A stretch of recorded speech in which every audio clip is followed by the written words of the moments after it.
My name is Naveed Ahmed, and today I'll be presenting on the biomedical applications of strain-coupled antennas. So I'll keep my overview of the concept brief because some of my classmates have already gone over some of the more rigorous details. I'll also go through the applications and alternatives, as well as a nice conclusion. So in order to understand what strain-coupled antennas are, you have to first understand what piezoelectricity is.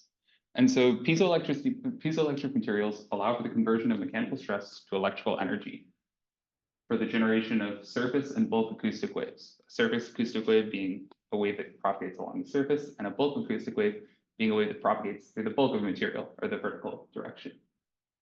So bulk acoustic wave technologies, such as the FBAR or film bulk acoustic resonator, rely on the vertical stress and strain profiles to scale the resonance frequency of the resonator higher or lower. So if you have a thicker film, you're going to have a lower resonance frequency because you can imagine the wavelength is getting longer and wavelength is inversely proportional to frequency. And so now that you understand what piezoelectric materials are, a similar concept exists in magnetorestrictive materials, which are made up of small ferromagnets, so small chunks of ferromagnets freely floating in a material that allow for the conversion between magnetic field and strain through the material. Very similar to piezoelectricity, just with magnets. Now, because it works similarly to piezoelectric materials, you can couple them in an FBAR structure, like shown in the figure on the bottom right. And so you can imagine if they're coupled, the magnetorestrictive material will feel the strain profile across it just the same as a piezoelectric would, and it will also feel the magnetic EM radiation that comes into it as an antenna. So in order to use this, you can inject the current across the lowest layer of the piezoelectric, which will create some strain profile across the whole stack, which then the magnetorestrictive material will feel, and then it'll send out some EM propagation. And then if you were receiving, the magnetorestrictive material would receive the EM propagation, create the strain profile, and there'd be some induced current along the bottom layer of piezoelectric. And so what this allows for is extreme miniaturization of antennas. So on average, depending on the estimates and depending on who's doing the EM limitation calculations, in this case, I just use the Fano-Bode limits of frequency response. You can see the little ideal circuit they create with the geometries and material properties for what they consider to be the smallest possible antenna. Typically, these strain-coupled antennas are 1 to 2 orders of magnitude below, which is a surprising amount of space, especially in an era where everything needs to be miniaturized for all applications, whether it be biomedical, military, or just using a normal antenna. So the one I'm going to talk about today is neural stimulation. So you can imagine that the miniaturization is extremely helpful for neural stimulation because you want it to be biocompatible, right? And the body rejects anything that's foreign. So we want it to be extremely small so the body doesn't notice it. Another limitation of implants that magnetorestrictive materials or strain-coupled antennas help solve is the high losses that occur when you try and send things through tissue because of impedance mismatches. Whether you try and send an acoustic signal through or just an electric signal through, there's inherent impedance mismatches at each layer of tissue because you can imagine that skin is going to have a different impedance than fat, fat is going to have a different impedance than muscle. And you can't really do anything to change these impedance mismatches as you try and propagate something through. So you're going to lose a lot of your energy as you try and use it. Now, why does this matter? Typically, you don't need a lot of energy in an implant. For a pacemaker, for example, you need almost none. But for deep neural stimulation, you can imagine the device is always on, and it needs a lot more power than would be typically necessary. So we need a new way to power it. Or not a new way, because this was like 3 years old. So a relatively new way. Why this specifically needs a lot of power, these therapeutic implants that I'm showing, is because you can imagine for a neural stimulator, you have an array of electrodes, and you're throwing them high and you're throwing them low. And you need to actively throw them high, and then you actively have to bring them back to low. And this has to happen 100 times every second, so 100 to 200 hertz approximately, in order to get the therapeutic benefits, which I'll show on the next slide. And why you need to throw them low actively, as opposed to just letting the charge passively diffuse on the electrode, is for safety reasons. You can't have electricity or charge near the brain, at least not if you're going to be pulsing it very fast. And so the therapeutic benefits that I was talking about before can be proven. And so there's a nice little in vivo test that I'll show here.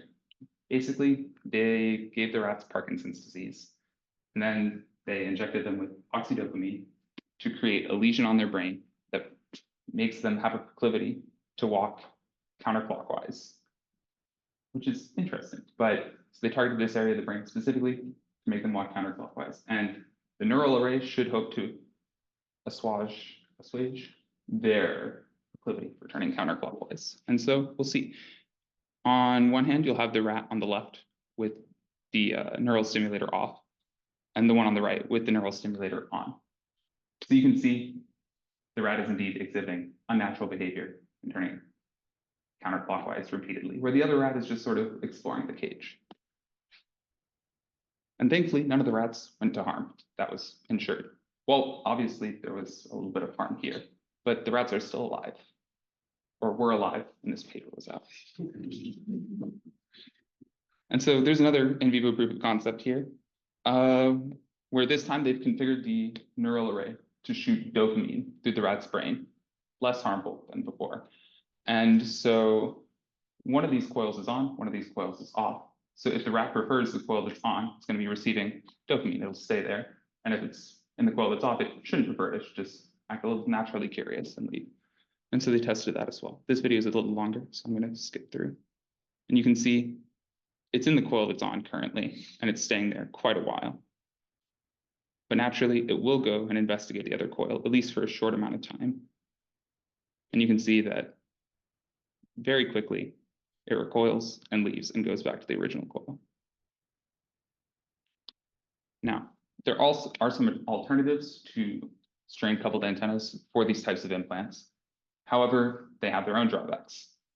Like I mentioned before, acoustic solutions are possible because it allows for the velocity propagation for acoustic waves through a medium is far faster than the velocity propagation for EM waves through a medium, which allows for, even if it's very inefficient coupling, it allows for coupling to occur 10 to the 5 times faster than EM coupling, which even if that's inefficient, that's still far superior.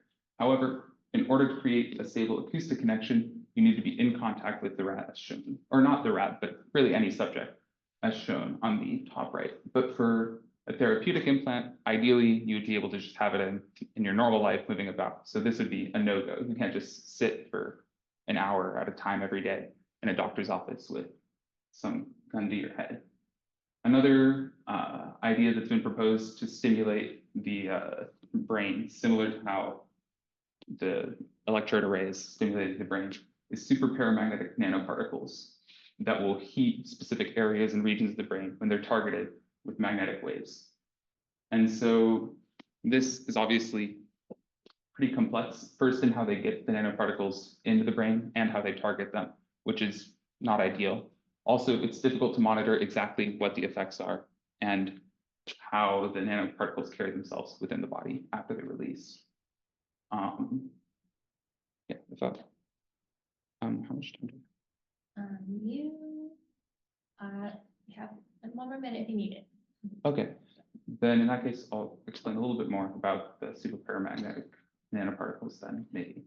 So you can imagine that for superparamagnetism, there's some hysteresis losses when you magnetize and demagnetize these particles. So if you throw an alternating magnetic field at these particles on and off continuously, these losses are going to begin to accumulate, and it's going to be, these particles are going to be losing energy. And where that energy goes is it's turned into heat in this case, because they can't move, at least effectively. And so, in conclusion, strain-coupled antennas serve as powerful tools for the future miniaturization of antennas, especially for implants. However, there is still more work needed in order to fully refine the technology, or at least at the time of this paper, fully refined the technology for neural stimulation. However, as a side note, the technology has been refined and he has a company that has put it in people, Motif Neurotech. This is Dr. Jacob Robinson.